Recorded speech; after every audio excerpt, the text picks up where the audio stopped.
નમસ્કાર, તમે જોઈ રહ્યા છો ગુજરાત શોર્ટ ન્યૂઝની ઇવનિંગ ટોપ હેડલાઇન. દેશ અને દુનિયાના દરેક મહત્વપૂર્ણ સમાચાર સાથે ચાલો શરૂઆત કરીએ આજના મુખ્ય સમાચારોથી.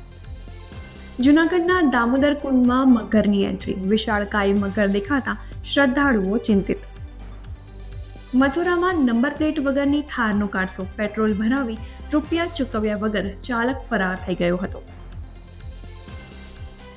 સુરેન્દ્રનગરના આકાશમાં કુદરતનો અદ્ભુત નજારો, ટોર્નેડો જેવા વંટોળિયાએ લોકોનું ખાસ ધ્યાન ખેંચ્યું હતું. નવસારીમાં 2 બાળકોના રહસ્યમય મોત, ઘર પાસે પાર્ક કારમાંથી મળ્યા હતા માસૂમો.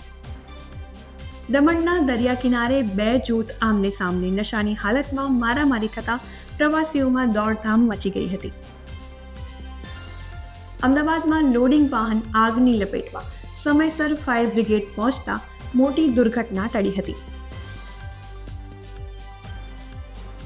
આજની અપડેટ્સ માટે આટલું જ. વધુ માહિતી માટે ફોલો કરો ગુજરાત શોર્ટ ન્યૂઝને.